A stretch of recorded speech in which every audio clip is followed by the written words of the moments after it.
자, 2024년의 마지막 날 함께 하시는 두 분의 가정경제 전문가 분들 모셔보겠습니다. 안녕하세요. 네, 안녕하세요. 네. 금쪽 같은 내 통장 999의 처리 정원창 전문가입니다. 네. 처리와 함께 돈테크만 윤명한 전문가입니다. 네. 자, 오늘은 어떤 이야기 나눠볼까요? 윤명한 전문가님. 네, 2024년도 올해도 이제 오늘 하루 남았고요. 네. 내일부터 2025년 새해가 시작되는데요.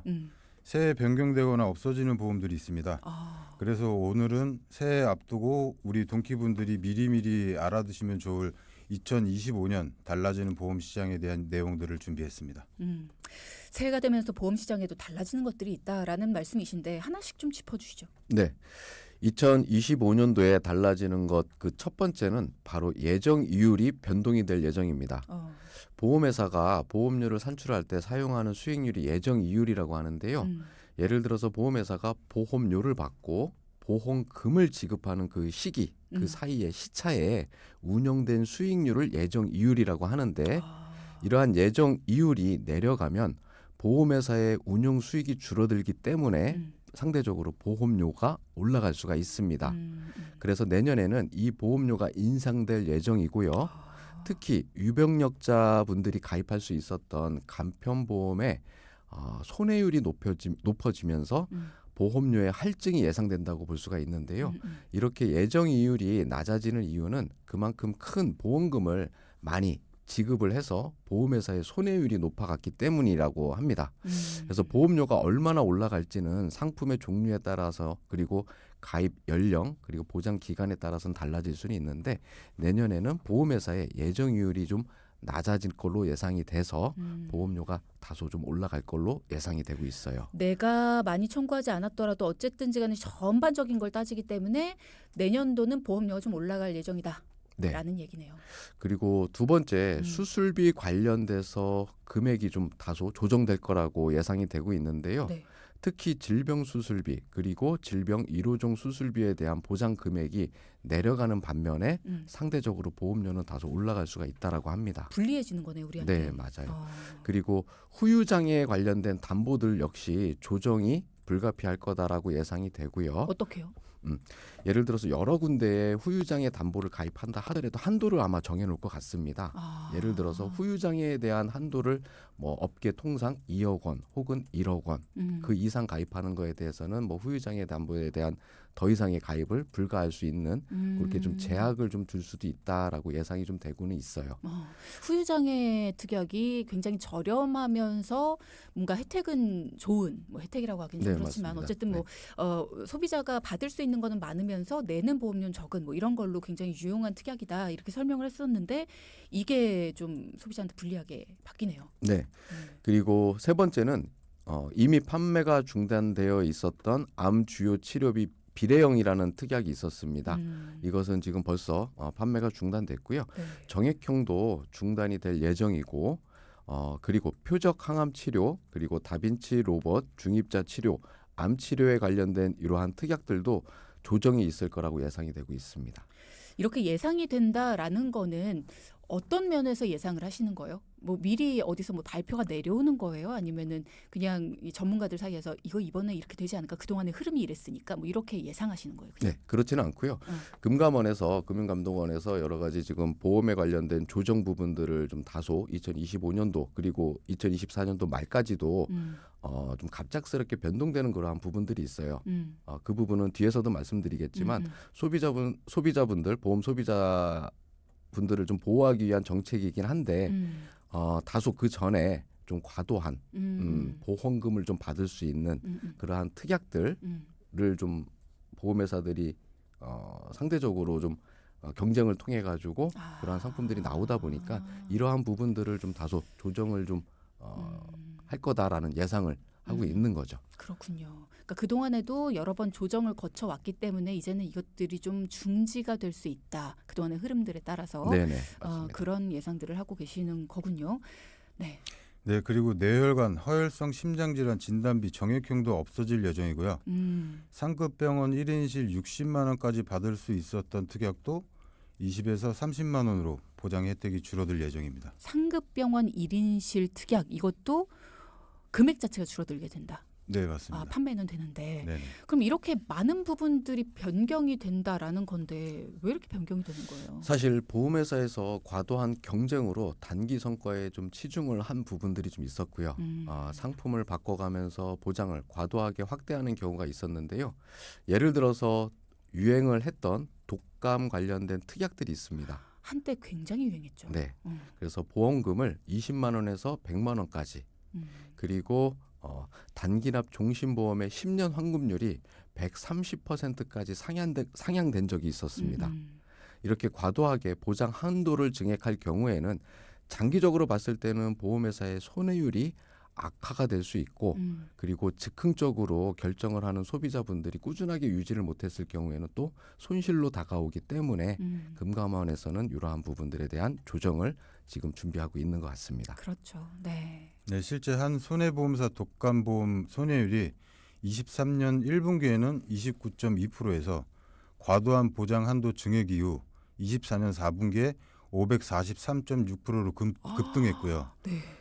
또 다른 손해보험사 1인실 입원 일당 손해율도 23년 2분기에는 47.3%에서 보장 한도 증액 이후 24년 2분기에는 229.7%까지 올랐다고 합니다. 만약에 내가 가입한 보험 중에 상급 병원 1인실 입원 일당이 60만 원이 있다라고 하면 다들 1인실에 입원을 해서 입원 일당 60만 원을 받으려고 하겠죠. 그렇죠. 이런 부분이 과잉 진료와 보험료 상승으로 이어질 수 있는 겁니다. 사실 1인실에 입원을 해야 되는 경우들, 특수한 경우들을 제외하고는 사실 1인실을 양보해야 되는 건데 그렇지 않고 내가 이 특약이 있는데 뭐하러? 여러 사람들이 같이 있는 데를 써? 난 그냥 1인실에 갈래요. 라고 본인이 선택을 해버리고 그쪽으로 가는 경우들이 많아지고 그렇게 되면 과잉 진료 그리고 보험회사는 손해율이 높아지고 막상 판매할 땐 좋았는데 보험회사도 손해가 이뤄지면서 환자분들도 과잉 진료를 받게 되고 이런 여러 가지 문제점들이 생기다 보니까 이런 부분들이 조정이 되고 있다라는 말씀이신 거네요. 네, 맞아요. 그래서 금융감독원에서는 소비자를 위한 보험 상품 개발에 있어 보험사들이 합리적으로 경쟁할 수 있도록 보험회사 상품 개발 그리고 판매 관행 및 심사 절차 등을 전면 개편할 예정이라고 하고요. 네. 보험 상품 개발 시에 보장 금액 한도가 합리적으로 설정 운영되도록 가이드라인을 마련해서 시행한다고 하는데요. 네. 실제 발생 가능한 평균 의료 비용을 고려해서 개별 담보별로 적정 수준의 보장 금액 한도를 설정을 하고요. 그리고 가입자의 기존 계약 한도와 신계약을 포함해서 그 이상 가입할 수 없게끔 심사를 할 예정이라고 합니다. 네, 실제 예상 의료 지출 비용에 따라서 보장 금액이 정해질 수 있고요. 경증 질환 같이 치료 비용이 적게 드는 질환 같은 보장 금액을 과하게 또는 중복으로 가입할 수 없게 됩니다. 그러니까 오늘이 12월 마지막 날인데요. 앞으로 가입할 수 없는 것들이 생긴다라고 하니까 오늘 방송 들으시면서 그런 생각도 하실 것 같아요. 그러면 급하게 오늘이라도 가입을 해야 되는 건가? 이런 생각하시는 분들도 계시지 않을까 싶어요. 네, 당연히 그런 생각이 들 수 있을 텐데요. 오늘은 동키분들께 2025년도 새해 보험 시장이 어떻게 달라지는지 미리 말씀을 드리는 건데요. 2025년도에도 없어지거나 변경되는 부분은 보험의 보장이나 혜택이 안 좋아지는 게 아닌가? 분명히 그렇게 생각하실 수 있는데 그게 아니고 오히려 소비자 입장에서는 과도한 보험료 지출을 막을 수가 있고 보험사가 과도한 보험금을 지급해서 과도한 의료행위나 보험료 인상으로 이어지는 악순환을 방지하기 위한 방안이라고 생각을 하시면 좀 좋을 것 같습니다. 그러니까 좋은 혜택을 없애니까 빨리 오늘 가입하세요가 아니라 네네.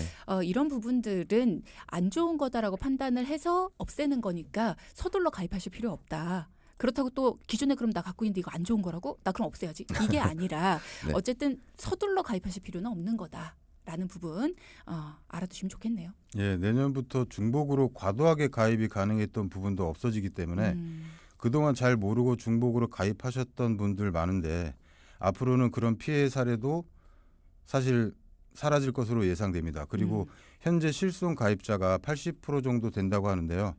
종합보험 가입 기준으로 실손 가입 여부에 따라 달라질 예정이어서 역시나 과도한 보험료 지출이 많이 줄어들지 않을까 예상해 봅니다. 네. 과도한 보험료라는 이야기가 오늘 참 많이 나오는데요. 과도한 보험료. 그러니까 굳이 그렇게까지 가입 안 해도 되는데 우리가 만약에 대비한 보험인데 무슨 보험으로 재테크하는 거야 뭐야. 이렇게 오해할 만큼 가입하는 그런 정도가 지양돼야 된다라는 이야기입니다. 자, 그럼 혹시 방금 말씀 주신 것처럼 실손 의료보험 관련해서는 더 변경되는 부분이 있을까요? 네. 실손보험 가입자의 입원 일당 한도가 미가입자의 70% 이내로 설정된다고 합니다. 무슨 말이죠? 예를 들어서 네. 실손보험이 없는 고객이 받을 수 있는 입원 일당이 최대 10만 원이라고 하면 실손보험 가입자는 최대 7만 원으로 제한된다라는 얘기인 거예요. 실손보험이 입원을 보장하기 때문에 다른 상품에서 중복 보장을 받아 차익을 남기는 사례를 최소화하겠다라는 취지입니다. 정리를 하자면 1월 1일 내일부터 금감원은 가이드라인 시행에 앞서 말씀드린 내용을 각 보험회사에 행정지도할 예정인데요. 네. 무엇보다 가이드라인 핵심은 소비자가 실제 지출한 의료비보다 과도하게 많은 보험금을 지급하지 않도록 합리적인 한도를 설정한다라고 합니다. 따라서 금감원이 지적한 한도의 담보의 한도가 축소되는 건 물론 갑작스럽게 한도를 높여서 단기간에 판매를 한 뒤 철수하는 절판 마케팅도 줄어들 거라고 예상이 되고 있습니다. 네. 자, 이번에는요. 두 분을 직접 찾아와서 문제가 좀 있는데 어디가 문제인지 모르겠습니다. 어떻게 솔루션을 받아야 될까요? 라고 찾아오신 분의 이야기를 들어보겠습니다. 어떤 고민으로 오셨는지 사연부터 함께 차근차근 들어보죠.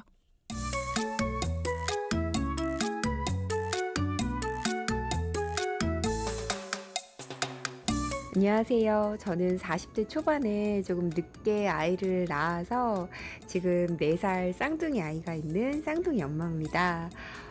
저랑 남편은 둘 다 그냥 평범한 사무직으로 둘이 맞벌이를 하면서 살고 있는데 감사하게도 부모님께서 좀 많이 도와주셔서 아이들 키우는 걱정은 조금 덜한 편이기는 해요. 근데 요즘 친구들 보면 부모님이 큰 병으로 고생하시고 좀 힘들어하시는 경우도 많고 또 회사 동료들 보면 암 진단을 받으시거나 아니면 다른 여러 가지 이유로 아프신 분들을 많이 보게 되면서 저희 부부도 좀 건강 걱정을 많이 하게 되더라고요. 사실 남편이나 저나 좀 일이 바쁘다 보니까 그냥 부모님이 가입해 주셔서 그대로 유지하고 있는 그 종신보험하고 실손보험하고 가입이 돼 있기는 해요. 뭐 금액적으로 부담이 크지는 않은데 아무래도 주변에서 안 좋은 일이 생기는 걸 보기도 하고 또 가족력이 없어도 건강상의 문제가 생길 수도 있고 하다 보니까 저희가 가입된 그 보험들의 보장 부분이 좀 걱정이 되더라고요. 그래서 미리 좀 보장을 확인해서 대비를 하고 싶은데 어떻게 하면 좋을까요? 그렇죠. 이야기를 듣다 보면 정말 고민되는 게 한두 가지가 아니죠. 이것도 고민되고 저것도 고민되고. 오늘 사연자분은 4살 된 쌍둥이를 키우고 계신 평범한 맞벌이 회사원이신데 회사 동료들이나 또 주위 친구들, 부모님께서 아프신 걸 보고는 가족력이 없더라도 보험의 보장 부분은 미리 좀 챙겨놔야겠구나라는 생각을 하시게 됐어요. 아무래도 어린 자녀들 때문에 더 걱정이 되실 것 같은데 직접 만나보시니까 어떤 상황이셨나요? 네, 저희가 이 두 분 보험을 살펴보니까요. 네. 우선 사연자분의 남편분은 보험금을 받을 수 있는데도 불구하고 보상이 되는지도 모르고 청구를 안 한 부분이 있었는데요. 바로 임플란트를 하셨는데 보장이 되는데도 청구를 안 하셨더라고요. 남편분이 가입한 종신보험에는 특약이 1에서 3종 수술비가 포함되어 있는데요. 임플란트 시술 시 치주골 이식 수술을 병행한 경우에는 1에서 3종 수술비 특약에서 보험금을 지급받으실 수 있고요. 또 대장 용종 제거 수술을 받은 경우에도 청구하실 수 있습니다. 남편분께서 이 두 가지 청구를 안 하셔서 청구 먼저 안내를 해드려서 청구 금액 120만 원을 받을 수 있었습니다. 우리가 임플란트도 한 번쯤은 하게 되고요. 그리고 건강검진 받으면 대장 용종 제거도 한 번쯤은 하죠. 이게 다 보험을 들어놨다면 청구를 해서 받을 수 있는 부분이다. 알아두십시오. 나도 받은 적이 없는데 하시는 분들, 그럼 나도 받을 수 있었나? 확인해 보시기 바랍니다. 그럼 나 확인 어떻게 해야 되지? 그 부분부터 도와드릴 수 있어요. 도움 필요하신 분들은 문자창으로 말씀 주세요. 자, 그러면 이분은 지나칠 수 있었던 거를 나중에서야 알고 받으신 거니까 뭔가 보너스 받은 기분? 네. 그죠? 맞습니다. 그러니까 보험은 가입하는 것도 중요한데 내가 유지를 하면서 어떠한 보상을 제대로 받는지도 맞아. 중요할 수가 있습니다. 에이. 가입되어 있는 가족분들의 보험부터 저희가 한번 살펴봤는데요. 쌍둥이 두 자녀 보험료로 2건 해서 10만 원 납입하고 계셨는데 네. 자녀의 보험은 모두 25세 만기로 가입이 되어 있었습니다. 어쩐지 좀 싸더라고요. 네. 그리고 남편분은 3건의 보험을 가입 중이셨는데 종신보험으로 15만 원, 실손 5만 원, 그리고 운전자 보험 2만 5천 원 유지 중이시고 총 납입 보험료는 22만 5천 원이고요. 아내분은 2건의 보험이 있었는데 종신보험이 18만 원, 실손보험 8만 원 이렇게 해서 26만 원. 이렇게 해서 4인 가족 보험료가 총 58만 5천 원을 납입 중이셨습니다. 다음 달부터는 변경되는 이슈가 많기 때문에 사연자분이 좀 걱정이 좀 많으셨어요. 그래서 그 부분을 해소시켜드리기 위해서 꼼꼼하게 보험 재점검을 좀 진행을 도와드렸습니다. 사실 보험 시장이 어떻게 변경될지는 지금 다 예상을 하시는 거니까 이게 정확하게 어떻게 변한다 뭐 이런 건 알 수는 없지만 미리 준비하는 게 좋겠죠. 네, 맞습니다. 게다가 사연자분은 가족력은 없지만 주변에서 진단받고 치료하는 과정을 지켜보면서 남의 일 같지 않다고 하는데 남편분과 아내분의 실손은 1세대 실손입니다. 지금 현재 연령으로 봤을 때 예전에 종합보험 안에 실손을 가입하신 유지 중이신 그 보험 안에 진단비와 수술비가 있었는데 진단비와 수술비는 갱신형이 아니셔서 그래서 남편분의 5만 원 납부하고 계셨던 실손과 아내분의 실손 8만 원은 그대로 유지하기로 했습니다. 그러니까 1세대 실손이셨는데 현재 연령으로 봤을 때 실손 보험 안에 다른 것들이 들어있긴 했지만 다른 것들이 비갱신이었기 때문에 괜찮았다. 네네. 1세대 실손 그대로 유지를 하셔도 괜찮은 가격이었군요. 네. 근데 이분들은 1세대 실손이 왜 저렴했을까요? 네. 만약에 A라는 회사에 실손을 가입한 경우에 동일하게 A라는 실손을 가입한 다른 소비자들이 보험금 청구를 많이 안 했다면 보험료가 많이 안 올라가는 형태고요. 그리고 반대로 청구하신 분들이 많지 않다면 보험료가 많이 올라가지 않는다고 생각하시면 되는데 같은 경우 아닌가요? 같은 경우인가요? 네.